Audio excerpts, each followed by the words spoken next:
Olá, eu sou Renato Kimashi, flautista na USP. É um prazer estar aqui. Depois do sucesso todo do USP Fest, ficou faltando falar sobre o meu artigo, Cronograma de Estudos Diários para Flautistas. Embora tenha esse nome muito específico, esse título específico, serve para todos os instrumentistas de sopros e metais, madeiras e também para todos os instrumentos em geral, assim, porque todo mundo precisa saber respirar bem, inclusive cantores. Então, eu espero que seja de grande utilidade para todos, né, essas técnicas de respiração. Eu dividi a aula em duas, a minha rotina de estudos, de aquecimento, com a flauta e sem a flauta. Primeiro sem a flauta e depois com a flauta. Então, eu trouxe aqui vários apetrechos aqui, né, aparelhos de respiração que eu uso normalmente já há algum tempo. Colocando no Google meu nome completo e cronograma, só colocar cronograma, nem precisa colocar o título completo, já vai aparecer esse meu artigo, né? Eu gostaria de falar um pouquinho também sobre a minha filosofia, né, quanto a isso, como que eu encaro. Eu acho que o principal instrumento somos nós, o corpo humano. Então precisa cuidar primeiramente bem do corpo humano. Então você tem uma alimentação saudável, procurar ter uma dieta balanceada, dormir pelo menos 8 horas por dia, isso varia de pessoa para pessoa, então tem uma rotina mesmo, mas não aquela coisa, dá até um certo desespero quando fala rotina, né? É uma coisa chata, né?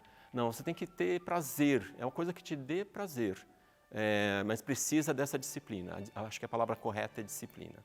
Então, disciplina com prazer, né? Unindo as duas coisas. Então, você ter um horário certo para dormir, né? De preferência acordar, o dia rende mais, né? Tem uma rotina de exercícios físicos, assim que eu começo, inclusive, o cronograma, né? Primeiro a gente começa com exercícios aeróbicos. Exercícios aeróbicos são aqueles em que há um ganho de oxigênio.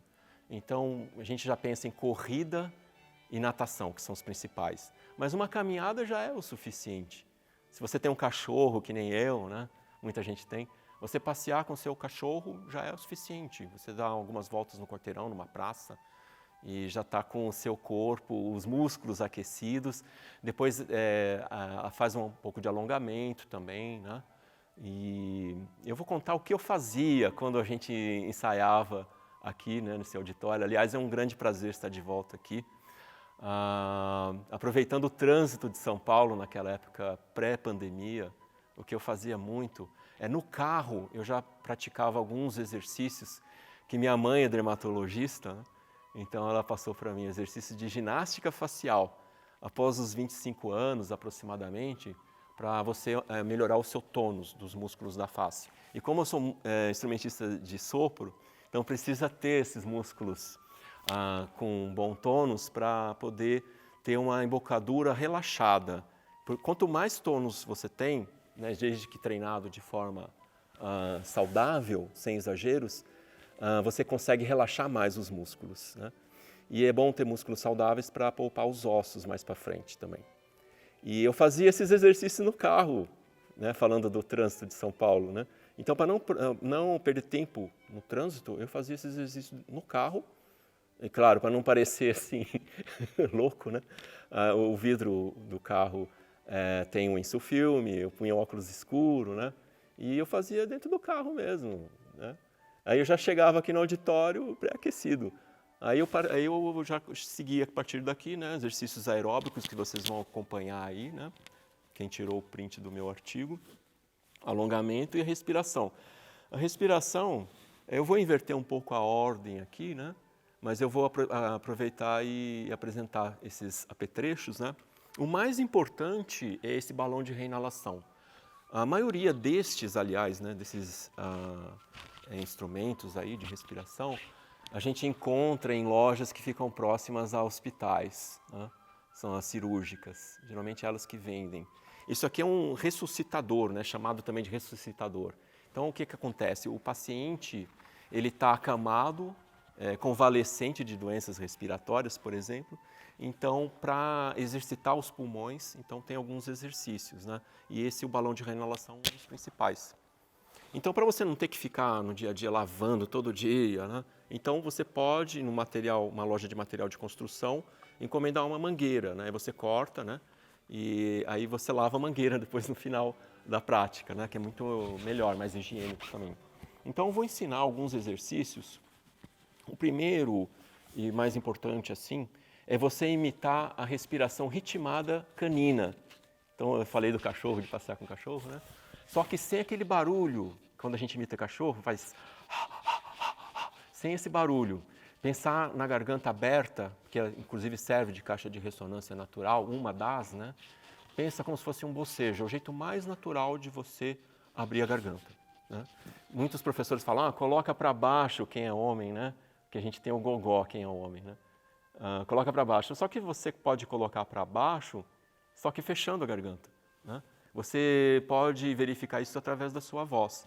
Você coloca para baixo, está fechado, mesmo colocando para baixo. Agora, aí impostado, porque abriu a garganta, né? A sensação de bocejo e transferir essa sensação de bocejo que ocorre durante a inspiração, durante a expiração, que é o que nos interessa mais, e esse controle da saída do ar, né? Com resistência, que é o apoio, que eu vou falar mais tarde também. Então aqui, imitando a respiração ritmada do cachorro, como é que eu falei, né? Só que sem esse mas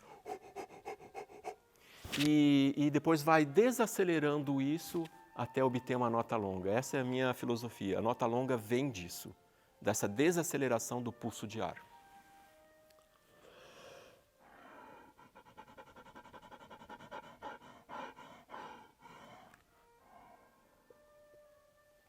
E o nosso ar, ao contrário do arco do violino, a gente não visualiza. E por isso que cria muitas dúvidas, assim, inclusive em didática, né? Alguns professores confundem os alunos. Então isso aqui é muito bom também porque você trabalha visualização, né?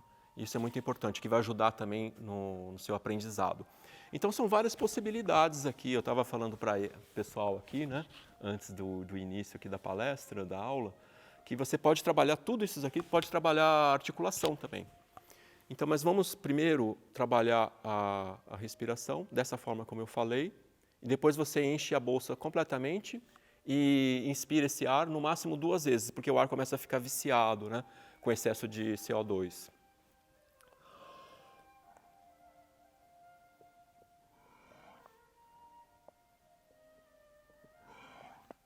E outra coisa importante é você pensar em acelerar o seu ar, tanto no final da expiração quanto no final da inspiração. Isso torna a suspensão, que é a segunda etapa, né, digamos assim, que você não é nem inspiração nem expiração, o mais breve possível. Isso facilita você manter essa sensação do bocejo que você teve durante a inspiração, durante a expiração. Eu esqueci de falar um pouco sobre o mecanismo da respiração, que eu acho que é importante falar, né? Então, durante a inspiração, o diafragma, ele é um músculo estriado, na verdade, não é um músculo liso, como alguns dizem. O músculo, ele só pode contrair, então ele contrai, o músculo contrai, cria uma pressão negativa, o ar vai direto aos pulmões, assim a gente inspira. E ele só faz isso, ele não participa durante o apoio, né? Não assim de forma voluntária.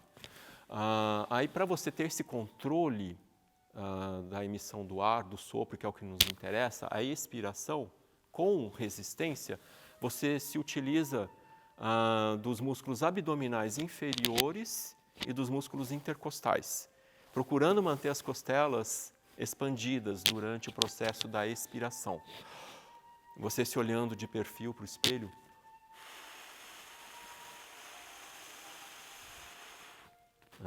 assim você consegue sustentar melhor. Eu vou até dar um exemplo aqui, o Prélude de l'après-midi d'un faune, de Claude Debussy, que você precisa de bastante ar.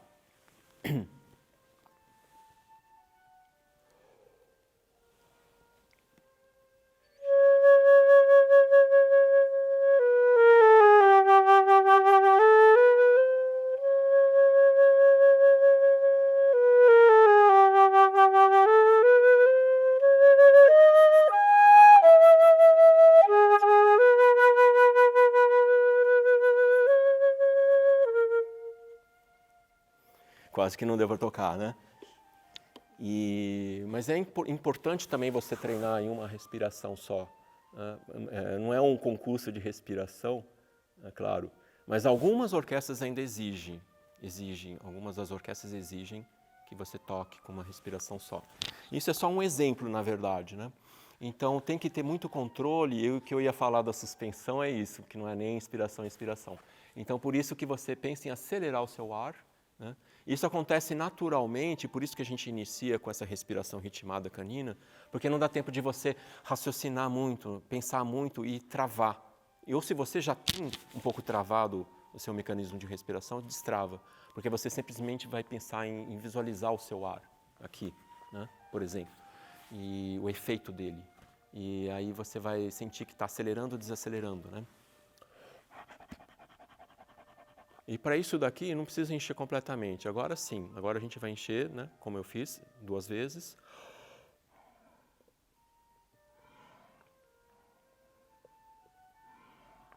Eu estou falando bastante, mas tudo isso aí não dura 5 minutos com a prática, né? Então não precisa se assustar, porque é muito extenso, né, esse meu cronograma.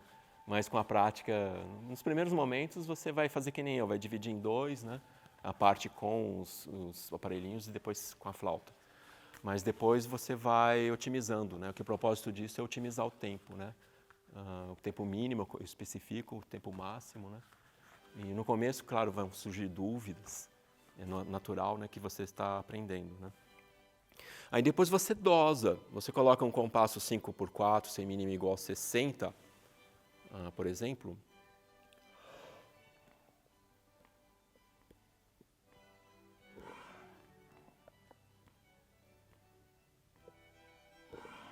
Sempre acelerando no final. Aí respira na semínima, né?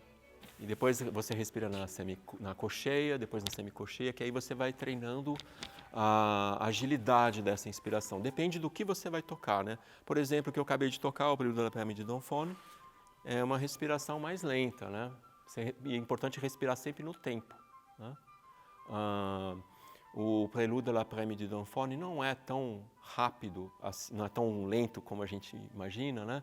E no original está escrito a semínima pontuada, se eu não me engano, 44. Então você imagina a subdivisão disso, mais ou menos nesse tempo. Então não é tão lento como a gente costuma fazer, e pensando um pouco para frente também, né? Isso já ajuda. Agora, se você for tocar, por exemplo, o Scherzo do Mendelssohn, aí você tem que pensar no tempo já também, né? O tempo no início...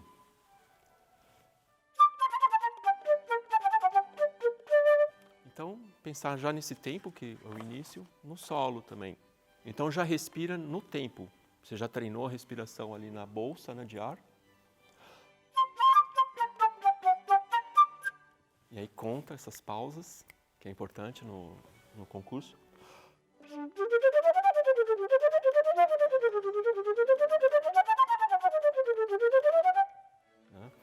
E então o que eu quero dizer é que depende do que você vai tocar. A respiração não é igual, não é sempre a mesma. Então a gente treina flexibilidade aqui também do uso do nosso ar. Como eu falei, dá para treinar articulação também. Então, mesma coisa, você pode colocar o metrônomo semínima igual a 60. Aí você treina grupos de 2, 3, 4 e assim por diante. Primeiro com uma articulação simples.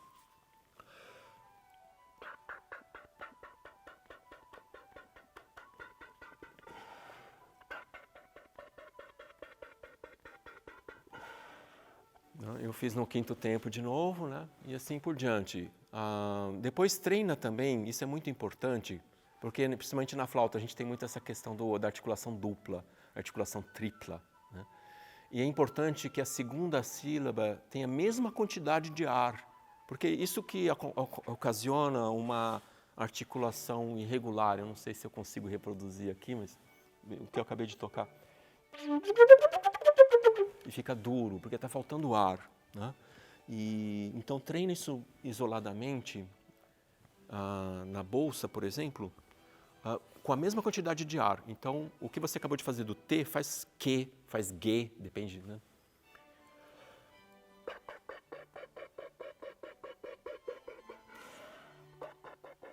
Mesma quantidade de ar, e aqui dá para visualizar bem. Depois sim, como o Rampal falava, a articulação dupla é como se fosse um trilo de língua. Então, mesma quantidade de ar para o T, para o Q, para o D, para o G, né? Então...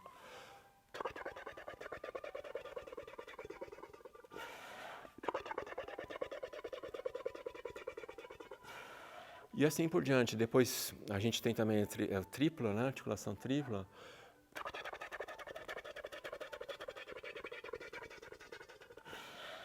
Etc. E é bom que você visualiza, você sente aqui a mão que está aqui embaixo, de base, dá para perceber que está saltitando, né? Porque tem essa propulsão, né? Depois, quando eu estiver fazendo a segunda aula, eu vou falar sobre esse exercício de propulsão também, com a flauta. Então, é basicamente isso aqui, a bolsa de ar, que dá para fazer, né? A gente tem esse que é o breath.